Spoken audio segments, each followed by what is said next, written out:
اور اس شب بارات میں جب اللہ آسمان دنیا میں آ جاتے ہیں، اللہ کی رحمت جوش میں ہوتی ہے، ہر بندے کی مغفرت کا اعلان ہو جاتا ہے۔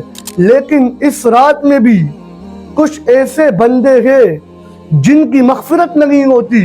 وہ بد نصیب بندہ ہے جس کی اس رات میں مغفرت نہیں ہوتی، وہ ہے والدین کا نافرمان۔ جو بندہ اللہ تبارک و تعالیٰ کے ساتھ کسی کو شریک ٹھہرائے، اور جن کو اللہ تبارک و تعالیٰ کہہ رہے کہ میں ایسے لوگوں کے ساتھ میں بات نہیں کروں گا، اور قیامت والے دن نہ ان کی طرف میں دیکھوں گا نہ ان کے گناہوں کو معاف کروں گا۔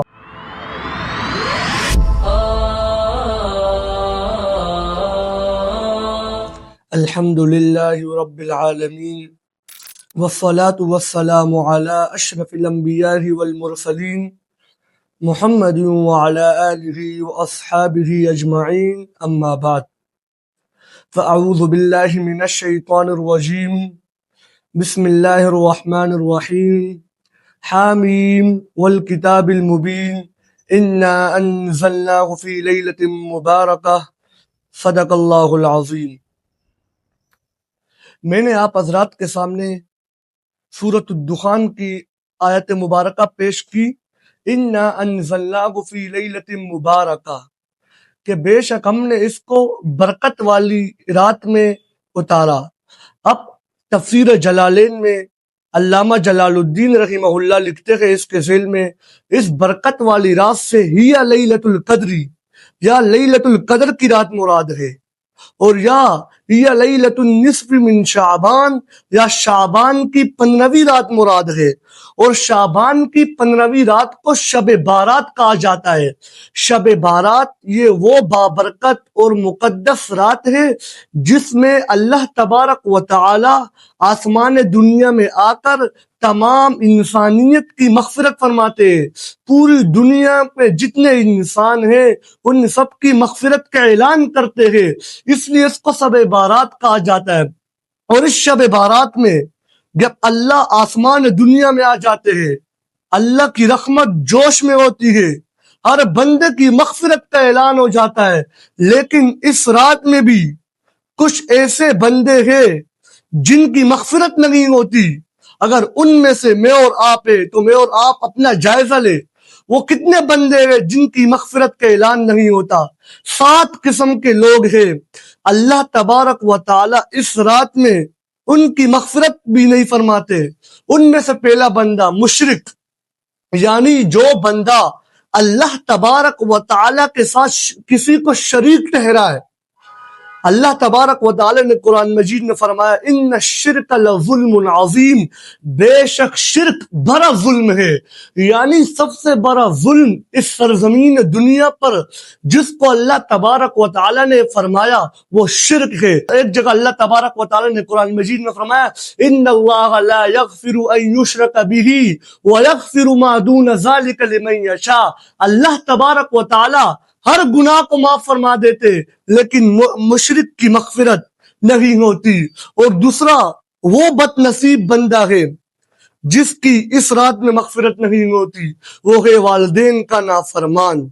اللہ تبارک و تعالی نے قرآن مجید میں فرمایا ہے، وَقَضَىٰ رَبُّكَ أَلَّا تَعْبُدُوا إِلَّا إِيَّاهُ وَبِالْوَالِدَيْنِ إِحْسَانًا، اللہ تبارک و تعالی نے اپنے وَقَضَىٰ رَبُّكَ أَلَّا تَعْبُدُوا إِلَّا إِيَّاهُ اپنی عبادت کے بعد والدین کے مقام کو ذکر کیا ہے، یعنی والدین کا اتنا بڑا مقام ہے کہ اللہ تبارک و تعالی نے سورہ بنی اسرائیل کے 3 رکوع میں اپنی عبادت کے بعد والدین کے مقام کو ذکر کیا۔ آگے فرما رہے اللہ تبارک و تعالی، اما یبلغن عندک الکبر او کلاہما فلا تقل لهما اف ولا تنہرهما وقل لهما قولا کریما۔ جب والدین کا مقام بتایا ہے، اگر ان دونوں میں سے کوئی ایک بڑھاپے کو پہنچ جائے، فلا تقل لهما اف، ان کے سامنے اف بھی نہ کہو۔ اب اف کا معنی کیا ہے؟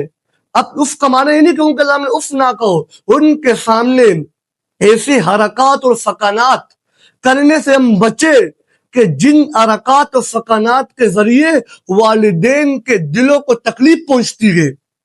ان کو ایذا پہنچتی ہے، ان کے سامنے شور شرابہ کرنا، ان کے سامنے اونسی آواز سے بات کرنا، یہ والدین کے نافرمانی میں آتا ہے۔ اس رات میں والدین کی نافرمانی کرنے والے کی مغفرت کا اعلان بھی اللہ تبارک و تعالی نہیں فرماتے۔ تیسرا وہ شخص جو اپنی شلوار کو ٹخنوں سے نیچے رکھتا ہے۔ مسلم شریف کی روایت ہے، ثلاثة لا يكلمهم الله ولا ينظر إليهم يوم القيامة ولا يزكيهم ولهم عذاب أليم۔ تین طرح کے وہ لوگ قیامت والے دن اللہ تبارک و تعالی ان سے نہ بات کریں گے۔ کتنی سخت وعید ہے، اللہ تبارک و تعالی جس کے ساتھ بات نہیں کریں گے۔ اگر آج ہمارے کو کوئی بہت بڑا سربراہ، کوئی وزیر اعظم کہہ دے کہ میں آپ سے بات نہیں کروں گا، ہم لوگ پریشان ہو جاتے، اور جن کو اللہ تبارک و تعالیٰ کہہ رہے کہ میں ایسے لوگوں کے ساتھ میں بات نہیں کروں گا۔ وَلَا يَنظُرُ إِلَيْهِمْ يَوْمَ الْقِيَامَةِ، اور قیامت والے دن نہ ان کی طرف میں دیکھوں گا، وَلَا يُزَكِّيهِمْ، نہ ان کے گناہوں کو معاف کروں گا اور ان کو دردناک عذاب دوں گا۔ چار قسم کی سزائیں اللہ تبارک و تعالیٰ دیں گے۔ کون ہے ان میں سے؟ پہلا شخص وہ ہے جو اپنی شلوار کو ٹخنوں سے نیچے رکھتا ہے، اور دوسرا المنان، نیکی کر کے احسان کو جتلاتا ہے۔ تیسرا وہ شخص جو اپنے مال کو جھوٹ بول کر فروخت کرتا ہے۔ کتنی سخت وعید ہے شلوار کو ٹخنوں سے نیچے رکھنا۔ اللہ تبارک و تعالیٰ شخص کے نہ بات کریں گے، نہ اس کی طرف دیکھیں گے، نہ اس کے گناہوں کو معاف کریں گے، اور اس کو دردناک عذاب دیں گے۔ اس لیے ہم اپنی شلوار کو ٹخنوں سے اوپر رکھنے کا اہتمام کریں۔ اور چوتھا شخص وہ ہے جو شراب پینے کا عادی ہو۔ شراب یہ اللہ کے غضب کی طرف دعوت دیتی ہے۔ شراب اللہ تبارک و تعالی اس شراب پینے والے کی مغفرت بھی اس رات میں نہیں فرماتے۔ اور پانچواں شخص قاتل، جو قتل کرتا ہے۔ قتل اس رات میں قاتل کی مغفرت کا اعلان بھی اللہ تبارک و تعالی نہیں فرماتے۔ اور ایک اور شغل خور، نبی کریم صلی اللہ علیہ وآلہ وسلم نے فرمایا لا يدخل الجنت قتات، اللہ تبارک و تعالی جنت میں شغل خوری کرنے والے کو جنت میں داخل نہیں فرمائیں گے۔ اور اسی طرح ایک وہ ہے جو کینہ رکھتا ہے۔ یہ 7 قسم کے لوگ، اگر یہ 7 قسم کی بیماری اگر ہمارے اندر پائی جاتی ہے تو ہم آج ہی رات اللہ سے معافی مانگے۔ نمبر 1 جو مشرک ہے، نمبر 2 والدین کا نافرمان، نمبر 3 کینہ رکھنے والا، نمبر 4 شرابی، نمبر 5 قاتل، نمبر 6 شلوار کو ٹخنوں سے نیچے رکھنے والا، نمبر 7 شغل خور۔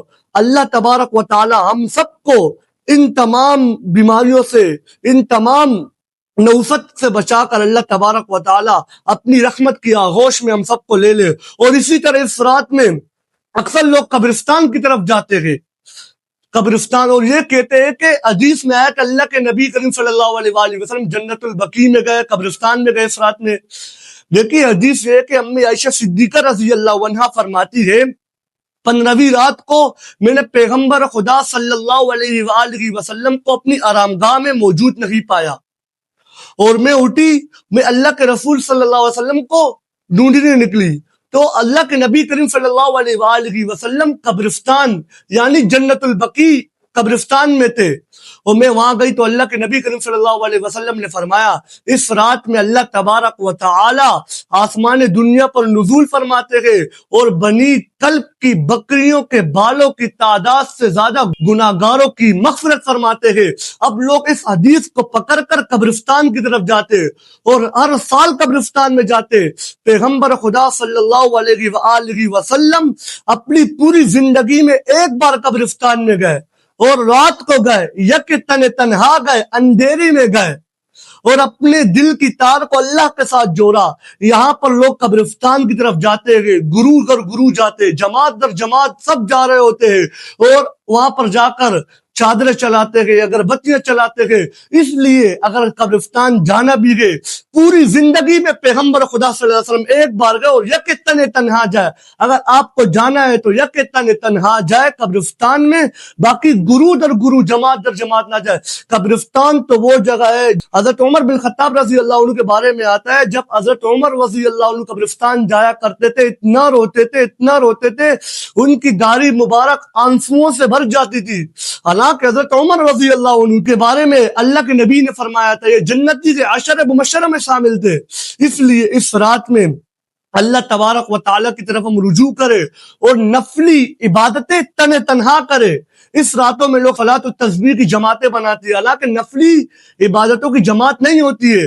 یک تنہا ہم اپنے تنہائی میں عبادت کرے، قرآن کی تلاوت کرے، صلاۃ التسبیح خود پڑھے اور اسی طرح نوافل پڑھے، قرآن کی تلاوت کرے اور اپنے دل کی تار کو اللہ کے ساتھ جوڑ کر اپنے گناہوں کی معافی مانگ کر، تاکہ آنے والے رمضان المبارک کے لیے ہمارا دل صاف ہو جائے اور ہم رمضان المبارک میں اللہ تبارک و تعالیٰ کی خوب عبادت کرے. اللہ تبارک و تعالیٰ ہم سب کو ان باتوں پر عمل کی توفیق نصیب فرمائے. وآخر دعوانا الحمدللہ رب العالمین.